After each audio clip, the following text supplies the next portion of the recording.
year. It was supposed to be magical, filled with dreams of prom and pondering about the future.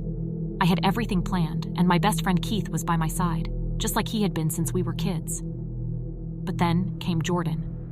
Jordan was unlike anyone I had ever met before. Older, charismatic, with a mysterious aura that simply drew me in. I met him at a local coffee shop where his mesmerizing smile caught my eye. He had a way of talking that made me feel special and grown up. I was immediately smitten. Keith didn't like him, not from the start. He said there was something off about Jordan, something he couldn't quite put his finger on. I laughed it off, attributing his concern to overprotectiveness. Keith and I were close, and sometimes he acted more like an older brother than a friend. The more time I spent with Jordan, the more I felt myself changing. I loved the attention, the way he made me feel mature and sophisticated. I ignored the oddities, like the way he would show up uninvited, or the peculiar glances he would give me when he thought I wasn't looking. Keith's concerns grew as the school year went on. He would often ask me to reconsider my relationship with Jordan, but I was in love. How could I explain to him what Jordan meant to me? One day I noticed something strange. I was browsing through my phone and saw pictures I didn't remember taking. Pictures of myself, at school, at home. I questioned Jordan about it, but he brushed it off, saying I must have accidentally taken them. The fear I felt was eclipsed by my affection for him. I told myself I was overthinking things. Yet, the more I ignored the signs, the more they seemed to multiply. Calls at odd hours, a shadow outside my window, gifts I hadn't mentioned wanting but received nonetheless. Keith's love for me, although unspoken, was clear. And as the year wore on, his worry turned to desperation. He begged me to see the truth, but I couldn't. Not until it was too late. One day I went to Jordan's house to surprise him. What I found instead will haunt me forever. Keith, lifeless on the floor, his eyes still filled with concern and love. Panic overtook me. I ran, my heart pounding in my ears, my mind a whirlwind of horror and betrayal. I called the police, my voice shaking, tears streaming down my face. They arrived quickly, but Jordan was gone. The following weeks were a blur of grief and fear. The police never found Jordan, and I was left with the unbearable guilt of having brought this tragedy upon Keith. I couldn't stay in that town, with the memories and the fear lurking around every corner. I moved away, leaving behind my childhood, my dreams, and the memory of a love that had once felt so pure and exciting. All that remained was the painful knowledge that I had lost my best friend, the one person who had truly loved me, to the twisted obsession of a man I had thought I knew. In my new life, I carry the weight of my mistakes and the haunting image of Keith's lifeless eyes. I look over my shoulder, always wondering if Jordan is still out there, watching me. And every day, I mourn the loss of my innocence and the love of a friend who tried to save me from myself.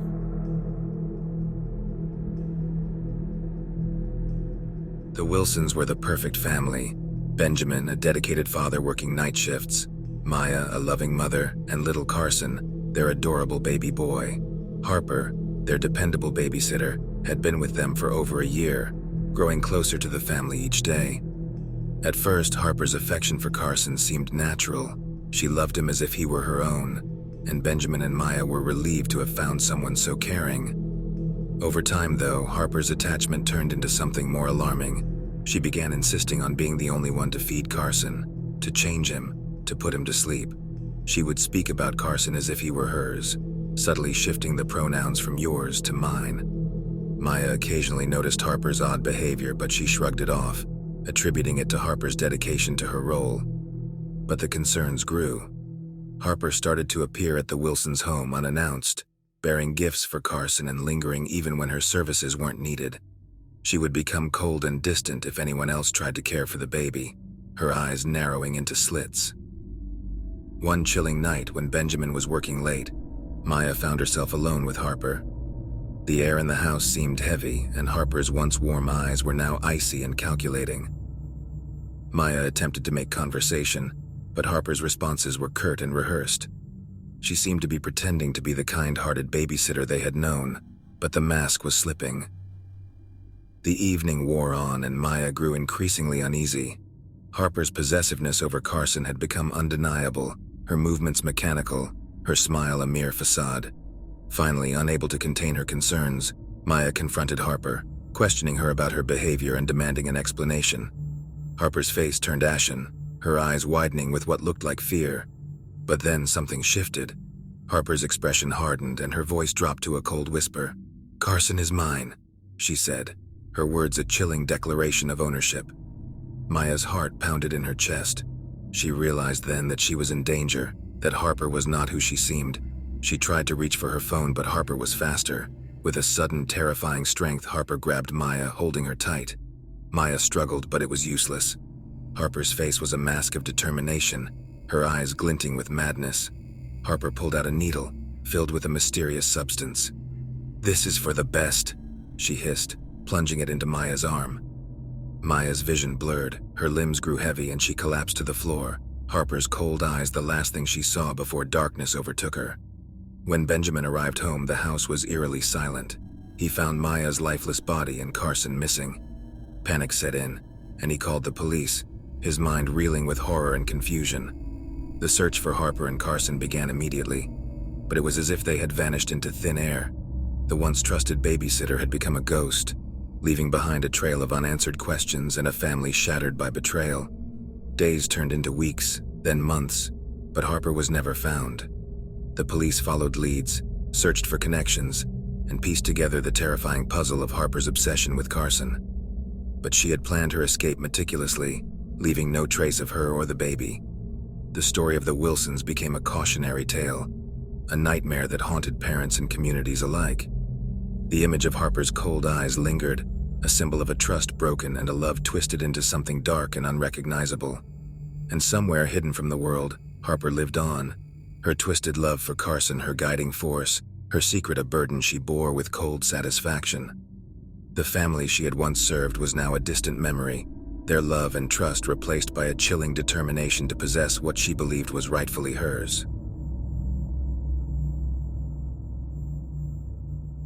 It began as a whisper, a faint echo in the dark recesses of my mind.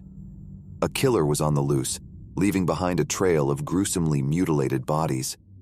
As the lead detective, it was my job to catch him, but this was no ordinary case. I possessed a unique ability, one that allowed me to delve into the minds of murderers, to see their twisted thoughts and feel their dark desires. It's a gift and a curse, something I've learned to use but never fully understood. With this killer, though, something was different. As I immersed myself in the crime scene photos, studying the chilling details, I felt a connection, a strange familiarity that sent shivers down my spine. The more I probed, the more I saw. Visions of the killings played out in my mind, each one more vivid and visceral than the last. I could hear the screams, smell the blood, feel the thrill of the hunt. It was intoxicating, and I found myself drawn deeper into the killer's psyche, losing myself in his madness. My colleagues noticed the change in me, the way I became obsessed with the case, the way I started to withdraw from them. My partner, Sarah, was especially concerned. She knew about my ability, knew how it could consume me. "Take a step back," she urged one day, her eyes filled with worry. "You're losing yourself in this." But I couldn't. I was so close I could feel it. The killer's thoughts were becoming my thoughts, his desires my desires. It was terrifying, but it was also the key to catching him. The breakthrough came when I realized the pattern. The victims were all connected, all part of my past. Friends, acquaintances, people I had known. The realization hit me like a freight train, and I found myself reeling, struggling to comprehend the implications. Could it be? Was I the killer? The thought was ludicrous, impossible, yet the evidence was there, staring me in the face. The connection between us was more than just a psychic link. It was personal, intimate. I dug into my past, desperate to prove myself wrong, but the more I uncovered, the more the doubts grew.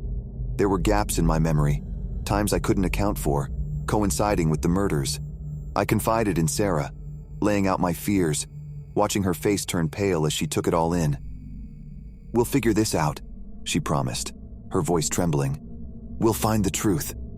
But the truth was elusive, slipping through my fingers like sand. The visions grew more intense, more personal.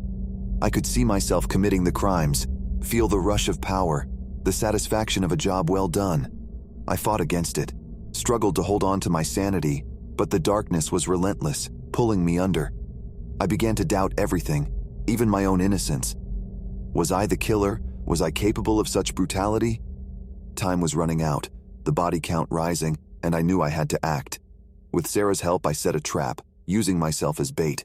The killer was in my mind, knew my every thought, but I had to take the risk. The night was dark and stormy, the air thick with tension. I waited, my heart pounding, my mind a whirlwind of fear and anticipation. The hours dragged on, but there was no sign of the killer. And then, suddenly, he was there, a shadow in the darkness, his eyes cold and unfeeling. I faced him, my own reflection staring back at me, and I knew the truth. I was the killer. It was a part of me, a dark and twisted part that had been awakened, unleashed. I had done it all, and now I had to face the consequences. I turned to Sarah, my partner, my friend, and saw the betrayal in her eyes. She knew, and she had made her choice. "I'm sorry," she whispered, raising her gun, her hand steady, her resolve unbreakable. I nodded, accepting my fate, knowing there was no other way. The shot rang out, loud and final, and I felt myself falling, the darkness closing in. As I lay dying, my mind finally at peace, I realized the truth. The killer had been caught, but at what cost? I had lost myself in the process, becoming the very thing I had sought to stop. In the end, the line between hunter and prey had blurred, and I had become both, trapped in a never-ending cycle of violence and madness. And as the darkness took me, I knew that I had paid the ultimate price.